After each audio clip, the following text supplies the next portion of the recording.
예수님께서 공생의 사역을 시작하신 때가 30세쯤 되었을 때라고 성경은 말씀합니다. 이 공생의 사역을 시작하기 전에 예수님의 공생의 그 사역을 준비하는 한 사람을 하나님이 보내셨죠. 그 사람이 세례 요한이고, 세례 요한이 광야에서 외치며 큰 영적 부흥을 일으켰습니다.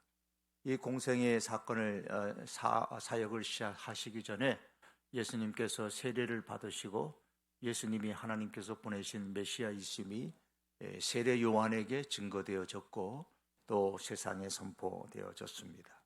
그리고 예수님은 이 공생애의 사역을 시작하시기 전에 영적으로 준비하는 일을 위하여 광야로 나가셨고, 그 광야에서 시험을 받기도 하셨지만 승리를 하셨습니다.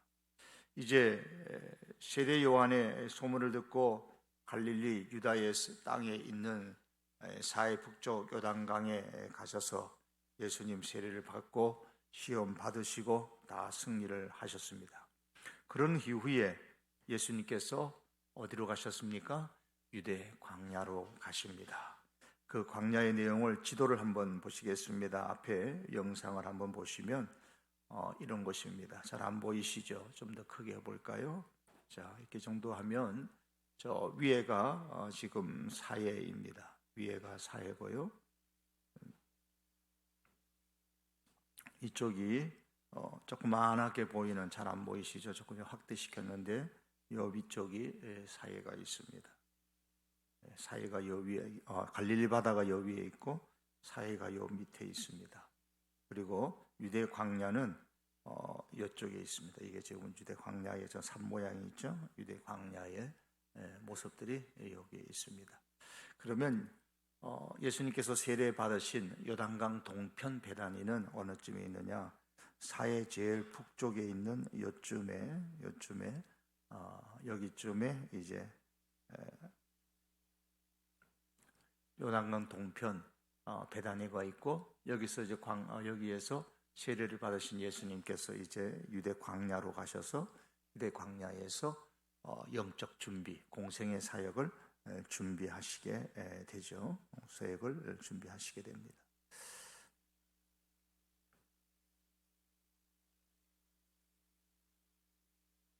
자, 광야로 가셨는데 그 광야의 모습이 이렇습니다. 그림을 보시면, 자, 이게 이제 광야의 모습들이에요. 이 광야의 모습들, 유대 광야, 예수님께서 가셨던 유대 광야의 모습들이 이렇게 나타납니다. 이곳에 예수님께서 가셔서 40일 동안 계시면서 하나님과의 관계를 더욱더 하고 성령으로 충만함을 받는 그런 계기로 삼으셨습니다. 이 광야에서 사단의 시험을 받으셨지만 승리를 하셨습니다. 이제 이렇게 광야에서 영적 준비를 마치시고 사단의 시험을 이기신 예수님께서 공생애의 사역을 시작하는데, 예수님이 다니셨던 그 땅, 공생의 사역을 하면서 다니셨던 땅을 지도로 보시면은 이런 지역들입니다. 지도에 보시면 이런 지역들이죠. 유대 땅에 예수님께서 다니시면서 이 유대 땅을 다니시고 또 이 위에 있는 갈릴리 땅을 다니셨습니다. 갈릴리를 다니셨습니다. 갈릴리 땅을 다니시고 심지어는 요단강 동편의 베레와 데가볼리, 그리고 위에 있는 두로와 시돈에 이르기까지 예수님께서 중간에 사마리아 땅까지, 이스라엘 동쪽과 서쪽과 동쪽, 그리고 이미 위에 있는 시돈과 두로에까지 예수님께서 오고 가시며 도시와 그리고 마을들을 다니시면서 예수님께서 공생애의 사역을 행하셨습니다. 자, 이제 예수님께서 광야에서 영적 준비를 마치고 이 공생애의 사역을 하기 위해서 이제 광야에서 나오셨죠. 어디로 오셨냐면 제일 먼저 오신 것이 좀 전에 보셨던 요단강 동편에 있는 베다니, 사해 북쪽이죠. 그 사해 북쪽에 있는 그 베다니에서 사역하던 세례 요한에게 오셨습니다.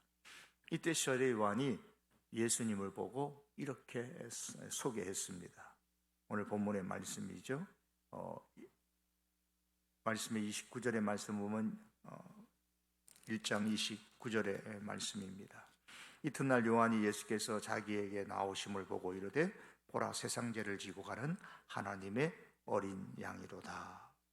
이 장면을 한번 생각해 보십시오. 지금 사람들이 요한을 둘러싸고 써 있습니다. 그 내용이 1장 19절 이하에서 28절까지 나옵니다. 사람들이 요한을 둘러싸고 심지어 예루살렘에서 사람들이, 바리새인들이 파견되어서 나오기도 합니다. 자, 그들의 눈은 요한이 마치 그들의 구원자인 것처럼, 요한이 메시아인 것처럼 그렇게 집중되어져 있었습니다. 그때에 요한의 눈은 그에게로 걸어오시고 있는 예수님의 모습을 보시고 그의 눈이 예수님에게 고정되었습니다. 그리고는 외칩니다. 보라! 보라라는 것. 힘 있는 외침으로 사람의 주의를 끌었습니다. 보라 하는 순간 사람들의 눈이 지금 요한이 지적하는 그 사람에게로 모든 군중들의 눈이 쏠렸겠죠. 그때 세례 요한이 말합니다. 세상 죄를 지고 가는 하나님의 어린 양이로다. 세례 요한이 예수님을 이렇게 소개한 그 날은 유대인의 유월절이 멀지 않았을 때라라고 요한복음 2장 13절에 보면 나옵니다. 유대인을 이제 앞두고 있는 거예요. 유월절의 핵심은 단연 어린 양입니다. 따라서 이스라엘 백성들은 지금 유월절의 어린 양에 대한 생각에 마음이 집중되어 있는 그런 기간입니다. 유월절 어린 양의 피를 문선조에 발라서 이스라엘 사람들의 그 모든 식구들이 구원받았던 그 역사적 사건들, 그 위로부터 지키는 유월절의 그 핵심은 어린 양인 겁니다. 이 모습을 생각하면서 세례 요한은 외친 것입니다. 보라, 세상 죄를 지고 가는 하나님의 어린 양이로다. 바클레이의 말에 의하면 세례 요한이 이 말의 의미는 이렇습니다. 성전에서는 백성의 죄를 위하여, 나의 죄를 위하여 매일 조석으로 어린 양을 제물로 드렸다. 그리고 얼마 있지 않으면은 유월절 어린 양을 하나님 앞에 드릴 것이다. 그러나 오직 예수님만이 사람들의 죄에 대해서 구원할 수 있는 유일한 제물이다. 그렇게 해석을 했습니다. 보라, 세상 죄를 지고 가는 하나님의 어린 양이로다. 세례 요한은 많은 사람들에게 이 예수님을 전했습니다. 그리고 이어서 그 다음 날에 또다시 자기와 함께 있는 두 제자에게도 예수님을 전했습니다. 그랬더니 이 두 명의 제자들이 예수님을 따라갔습니다. 예수님을 따라갔어요. 오늘 35절에 보면 또 이튿날 요한이 자기 제자 중 두 사람과 함께 있다가 예수께서 건의심을 보고 말하되 보라, 하나님의 어린 양이로다. 두 제자가 그의 말을 듣고 예수를 따랐다 그랬습니다. 그 중에 한 사람이 누구냐 하면 안드레입니다. 안드레. 세례 요한의 자기 스승의 말을 들은 이 두 사람, 아마도 한 사람의 이름은 요한이 아닐까 사람들은 그렇게 봅니다. 어쨌든 이름이 분명히 나오는 이 안드레를 비롯한 한 사람의 세례 요한의 제자가 즉시 예수님을 따라가서 묻습니다. 랍비여, 어디로 가십니까? 예수님의 대답은 와서 봐라. 그래서 안드레는 예수님을 따라갔고 그날 예수님과 함께 지냈습니다. 성경은 요한복음 1장 39절에 그때의 시간이 10시쯤이었다라고 기록하고 있습니다.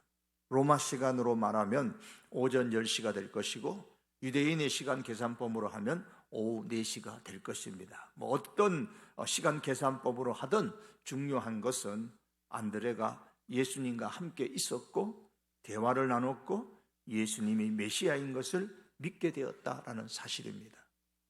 예수님이 메시아인 것을 확인한 이 안드레는 자기 형제 베드로를 찾아갔습니다. 그리고 말하기를 우리가 메시아를 만났다 그렇게 말합니다. 처음에 안드레는 예수님을 일컬어서 랍비여 어디로 가십니까? 라고 하며 예수님을 랍비라 그렇게 불렀습니다. 그러다가 예수님과 함께 시간을 보내고 그의 마음에 확신이 생겼습니다. 이분이 메시아다.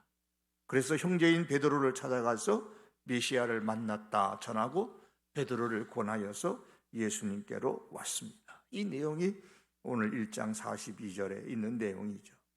안드레는 베드로를 전도하여 예수님께로 나왔습니다. 또 한 사람이 나옵니다. 그 한 사람은 빌립입니다. 다음날 예수님께서 갈릴리로 가시려고 막 출발하려는데 빌립을 만났습니다. 그때 예수님은 이 빌립에게 나를 따르라 그러셨습니다. 빌립은 안드레와 베드로와 같은 고향 벳세다 사람입니다. 저 갈릴리 지역에 있는 그 고향이 그쪽이에요. 그런데 무슨 일인지 모르지만 지금 유다 땅 근처에 지금 내려와 있는 거예요. 빌립은 곧바로 나다나엘을 찾아갔습니다. 이 나다나엘은 성경 다른 곳에서는 예수님의 또 한 사람의 제자인 바돌로메를 말합니다. 그리고 이렇게 말합니다. 빌립이 나다나엘에게 말하기를 45절에 보면 모세가 율법에 기록하였고 여러 선지자가 기록한 그 일을 우리가 만났다 그랬습니다. 모세가 율법에 기록한 사람, 여러 선지자가 기록한 그 사람, 메시아다 그 말입니다. 메시아를 만났다 그랬습니다. 전도할 때에 처음부터 베드로와 같이 긍정적인 반응을 보이는 사람도 있지만 나다나엘과 같이 부정적인 반응을 보이는 사람들도 있습니다. 빌립이 메시아를 만났다라는 말을 듣고 나다나엘은 이렇게 말했죠. 나사렛에서 무슨 선한 것이 날 수 있느냐? 웃기지 말라는 겁니다. 그러나 빌립은 포기하지 않고 유명한 말 한마디 남겼죠. 와 보라, 와 보라. 내 말을 못 믿겠거든, 믿지 못하겠거든 와서 직접 보라는 겁니다. 우리가 전도할 때에 천국도 지옥도 없다고 말하는 사람이나 혹은 못 믿겠다고 하는 사람들을 만났을 때, 성경을 못 믿겠다고 말하는 사람을 만났을 때에 물러날 것이 아니라 우리는 도전하여서 말할 수 있어야 됩니다. 천국과 지옥을 믿지 못하겠다는 말씀을 들으니 성경을 믿지 못하겠다는 말씀이군요. 성경을 믿지 못하겠다고 말씀하시니 성경을 아마도 여러 번 읽어보신 분 같습니다. 셰익스피어를 비판하려면 셰익스피어의 작품을 읽어본 후에 비판하는 사람이어야만 신사적인 사람이라고, 지성적인 사람이라고 말할 수 있지 않겠습니까? 이처럼 성경을 읽어본 후에 못 믿다고 해야지만, 믿지 못하겠다고 해야지만 지성적이고 신사적인 분이라고 말할 수 있을 겁니다. 성경을 얼마나 많이 읽어보셨는지 모르지만 못 믿겠다고 말씀하시니 성경을 많이 읽어보신 듯 합니다. 직접 성경을 한번 읽어보십시오. 얼마나 읽어보셨습니까? 성경을 읽어보시지 못하셨으면 내가 성경을 요약해서 설명해 줄 테니 한번 들어보십시오. 그러면서 우리가 배웠던 사역이나 혹은 전도 폭발의 내용이나 이런 내용들을 가지고 우리가 가장 간략하게 복음을 그들에게 제시할 수 있어야 됩니다. 또한 그러한 훈련을 받지 못했다면 못 믿으시겠거든 교회에 와서 한번 말씀을 들어보십시오 라고 그렇게 적극적으로 말할 수 있어야 될 것입니다. 처음에 빌립의 말을 듣고 비웃었던 이 나다나엘은 예수님을 만난 후에 그와 대화를 나눈 후고 당신은 하나님의 아들이십니다. 당신은 이스라엘의 임금입니다 라고 고백하고 예수님의 제자가 되었습니다. 세례 요한의 고백에 따르면 세례 요한은 예수님께서 세례를 받으실 때에 이 예수가 메시아인 것을 깨달았습니다. 그래서 담대하게 예수님을 하나님의 어린 양이라고 전도를 했던 겁니다. 안드레는 랍비라고 생각했던 예수님이 메시아인 것을 깨달았을 때에, 즉 그리스도 구원자인 것을 깨달았을 때에 곧바로 가서 자기의 가족, 형제인 베드로를 예수님에게로 데리고 왔습니다. 빌립은 예수님이 자기를 불러 제자를 삼아 주셨을 때에 메시아인 것을 믿었고 그 즉시 나다나엘을 찾아가서 그에게 와 보라고 권하여서 예수님께로 데려와 결국 나다나엘도 예수님의 제자가 되어졌습니다. 예수님께서 공생의 사역을 시작하시면서 가장 먼저 하셨던 이 사역, 그걸 오늘 성경이 우리에게 소개하고 있는데 그 사역이 뭐냐? 바로 전도하는 사람들의 모습을 우리에게 보여주고 있습니다. 여러분, 이러한 일련의 사건을 보면서 우리가 기억해야 될 것이 있습니다. 예수님을 전하는 것은 예수님을 믿는 모든 사람들의 책임입니다. 세례 요한도 안드레도 빌립도 모두 다 예수님을 믿었을 때에, 메시아로 구원자로 예수님을 그리스도로 믿었을 때에 그들은 가서 전도를 했습니다. 또한 오늘 본문의 말씀을 보면서 예수님을 전하는 것은, 전도하는 것은 내가 있는 곳에서부터 시작을 해야 합니다. 멀리 타국에 가서 선교하는 것만이 최고가 아닙니다.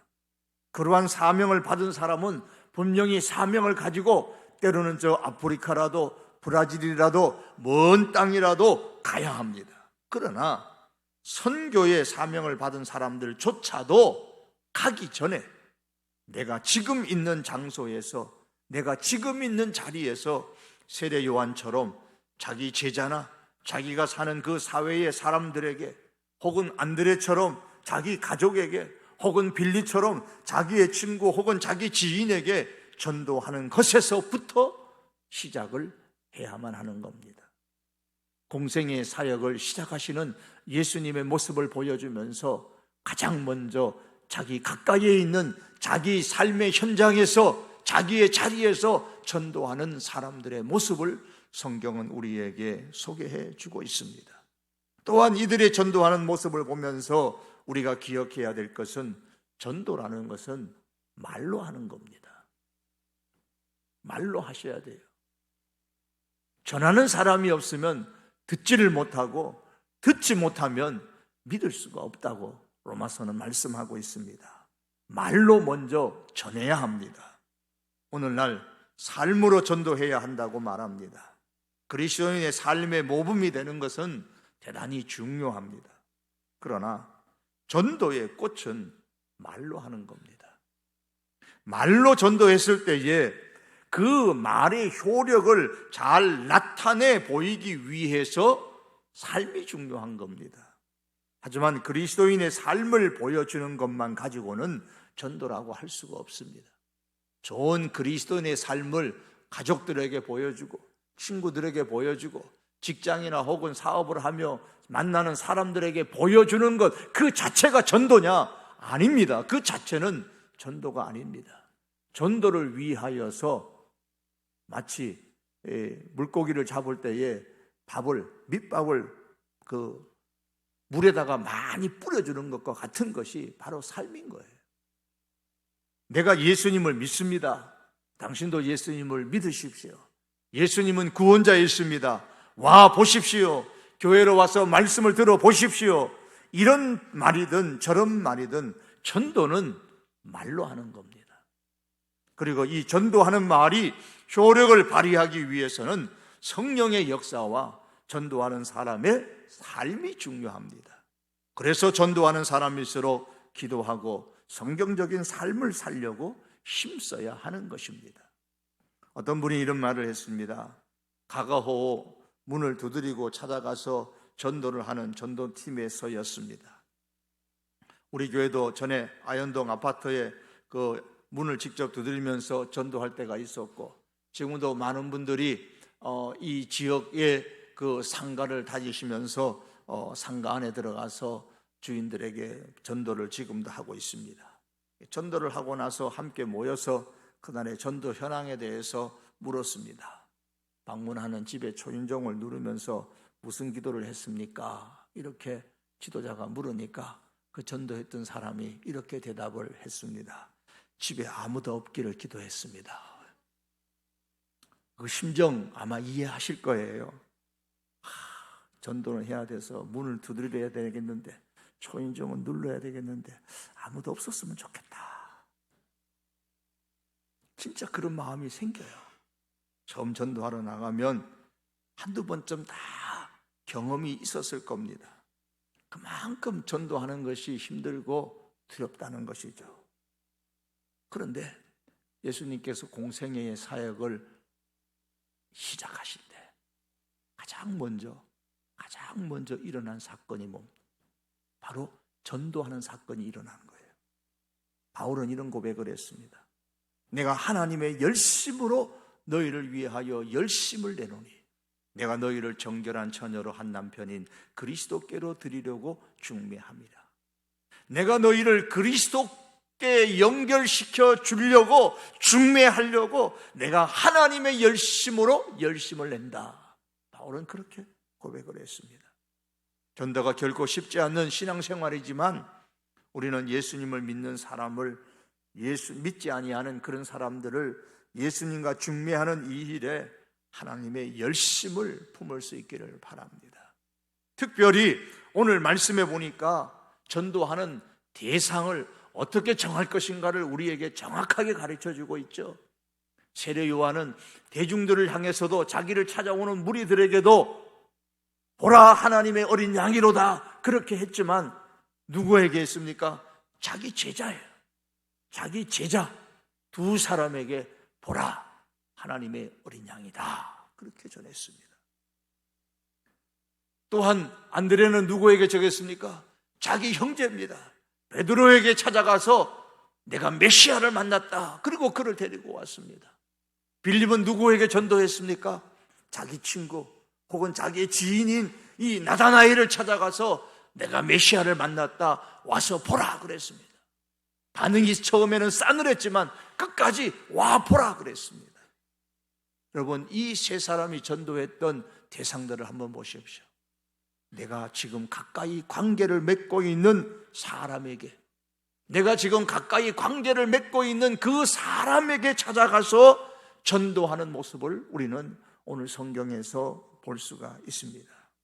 그러므로 누가 가르쳐주지 않았지만 이 세 사람은 다 관계 전도를 했던 거예요.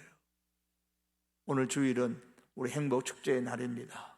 우리가 세례 요한이 처음 전한 것처럼 그 사회에 있는 자기를 찾아오는 그 많은 사람들을 향해서 보라 하나님의 어린 양이로다 라고도 우리가 외쳐야 되겠지만 그러나 좀 더 구체적으로 내가 만난 예수님을 나와 관계를 맺고 있는 그 사람들에게 전함에 있어서 우리가 하나님의 열심을 품고 그렇게 함께 전할 수 있기를 바랍니다. 여러분 우리가 전할 예수님은 어떤 분이십니까? 오늘 말씀에 보면 세례 요한은 예수님을 일컬어 세상죄를 지고 가시는 하나님의 어린 양이라 그렇게 전했습니다. 안드레는 예수님을 메시아다, 내가 메시아를 만났다 그러면 메시아다, 구원자다라고 전했습니다. 빌립은 모세가 율법에 기록하였고 여러 선지자가 기록한 분이다 그렇게 전했습니다. 나다나엘은 이 예수님을 발견하고 당신은 하나님의 아들이십니다, 이스라엘의 임금입니다 라고 그렇게 고백을 했습니다. 그런데 오늘 말씀의 마지막에 보면 예수님께서는 자기 자신을 일컬어서 뭐라고 했습니까? 제일 51절에 보니까 진실로 진실로 너희에게 이르노니 하늘이 열리고 하나님의 사자들이 인자 위에 오르락내리락 하는 것을 보리라. 예수님께서는 자신을 인자다 그렇게 말씀을 하셨습니다. 이 인자라는 단어는 다니엘서에서 나오는 표현입니다. 다니엘서 7장에 보시면 다니엘이 환상을 봅니다. 한 환상, 큰 네 짐승에 대한 환상을 보고 그 환상이 무슨 뜻인지 궁금해하던 차에, 고민하던 차에 하나님께서 천사를 보내어서 그 환상에 대한 설명, 해석을 해주는 내용들이 다니엘서 7장에 나옵니다. 다니엘은 바벨론의 포로가 된 유대 사람입니다. 그 네 짐승에 대한 하나님의 해석에 의하면 그 네 큰 짐승은 바로 큰 나라, 제국을 의미합니다. 그렇다면 바벨론이 이 다니엘이 바벨론 시대에 붙들려 갔던 사람이니까 바벨론 제국으로부터 시작해서 네 짐승, 네 제국, 그 다음에 우리가 중간 시대에 배웠던 메데바사, 즉 페르시아 제국, 그 다음에 헬라 제국, 그 다음에 로마 제국을 의미하는 것이죠. 이렇게 세계의 네 제국에 관한 환상을 다니엘이 본 겁니다. 그런데 그의 특징이 뭐냐면 망하지 않을 것 같은 그 제국들이 망하더라는 거예요. 한때는 막 흥했지만 망하더라는 거예요. 바벨론 제국도 망하고 메르시아 제국도 망하고 헬라 제국도 망하고. 이 환상과 그 해석에 따르면 이 이방의 제국들이 각각 정한 운명에 따라서 흥망성쇠를 거듭한 이후에 하나님께서 이제 영원히 무너지지 않는, 망하지 않는 나라가 오게 될 것이다 라고 그 환상 가운데서 예언을 했습니다. 그 환상의 해석에 따르면 예언된 장차 오게 될 무너지지 않는 영원한 나라는 두 가지의 특징이 거기에 나타납니다.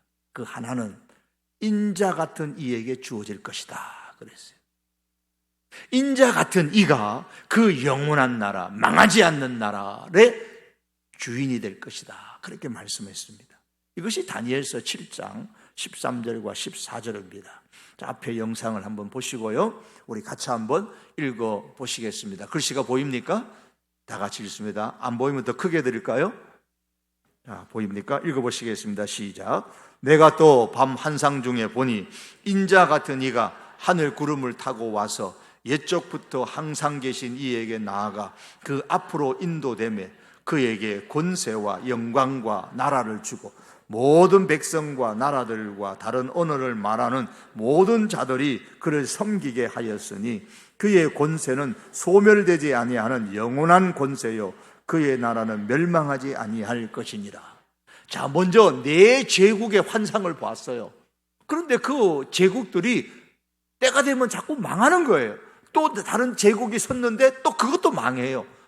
그러는 중에 인자 같은 이가 환상 중에 보였어요. 인자 같은 이가 보였는데 이 인자 같은 이에게 그에게 권세와 영광과 나라를 줍니다.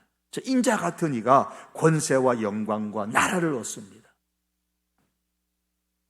그리고 그뿐만 아니라 모든 백성과 나라가 이 인자를 섬기고, 인자가 가진 그 권세는 소멸되지 아니하는 영원한 권세고 그 인자가 소유한 나라는 멸망하지 아니하는 나라다. 이렇게 환상 중에 보았던 겁니다. 이렇게 예수님께서 말씀하신 이 인자, 바로 다니엘이 환상에서 보았던 그 인자 같은 이를 의미하는 겁니다. 이 인자 같은 이가 바로 다니엘서 입장에서는 장차 오실 메시아를 의미하고, 예수님 시대에 와서는 예수님께서 자신이 바로 그 다니엘서에서 말씀하던 그 인자 같은 이가 바로 내다 라고 말씀하시는 겁니다. 자, 그렇다면 다니엘 말씀의 예언에 따라서 예수님은 권세와 영광과 나라를 얻습니다. 모든 백성들과 나라들이 예수님께로 와서 예수님을 섬깁니다. 그리고 예수님의 권세는 영원하고 세상의 제국은 그렇게 흥하여 마지막에는 또 멸망하지만 예수님의 나라는 그런 세상 나라와 달리 멸망하지 않는 영원한 나라입니다. 예수님은 바로 그 영원한 나라의 주인공이 되는, 왕이 되는 바로 인자다라고 자신을 소개했습니다. 그리고 두 번째 우리가 그 다니엘 환상 가운데서 관심을 가질 것은 이 지극히 높으신 자의 성도들이 그 나라를 얻게 될 것이다 그랬어요. 인자 같으니, 인자를 말합니다. 인자가 영원한 나라, 권세를 얻는다, 누린다. 그런데 그 지극히 높으신 자의 성도들이 그 나라, 인자의 나라를 얻게 될 것이다. 그렇게 다니엘이 환상 가운데서 보았습니다. 다니엘서 7장 18절의 말씀인데 다니엘의 환상을 하나님이 해석해 주는 말씀입니다. 같이 한번 읽어보시겠습니다. 다니엘서 7장 18절입니다. 시작. 지극히 높으신 이의 성도들이 나라를 얻으리니 그 누림이 영원하고 영원하니라. 옛적부터 항상 계신 이가 와서 지극히 높으신 이의 성도들을 위하여 원한을 풀어주셨고 때가 이름에 성도들이 나라를 얻었더라. 환상 가운데 본 거예요. 지극히 높으신 이 인자, 그 인자의 성도들이, 인자를 믿는 그 성도들이 나라를 얻을 것이다. 성도들이 나라를 얻었더라 그랬습니다.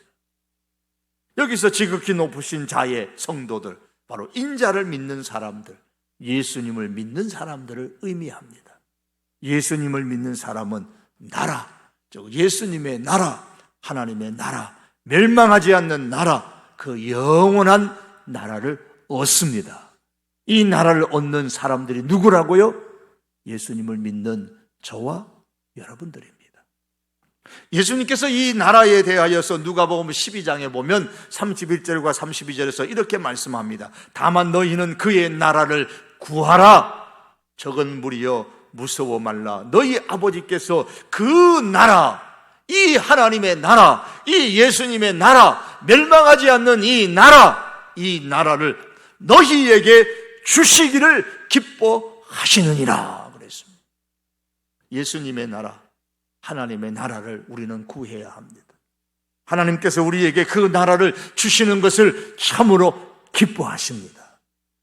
그러므로 사랑하는 성도 여러분, 예수님을 믿는 사람은 예수님의 나라, 하나님의 나라를 얻습니다. 멸망하지 않는 나라, 영원한 나라를 얻습니다.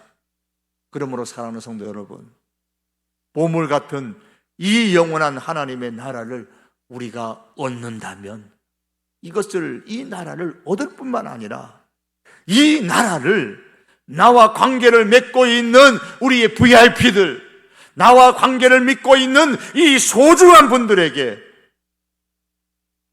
빌립이 친구를 찾아가고 지인을 찾아가고 나다네일이 자기 형제, 자기 가족을 찾아가고, 그리고 세례 요한이 가장 가까운 자에게, 제자들에게 전하겠던 것처럼 우리도 가장 소중한 관계를 맺고 있는 이 사람들에게 하나님의 열심을 품고 소개하고 알려주어야 되지 않겠습니까?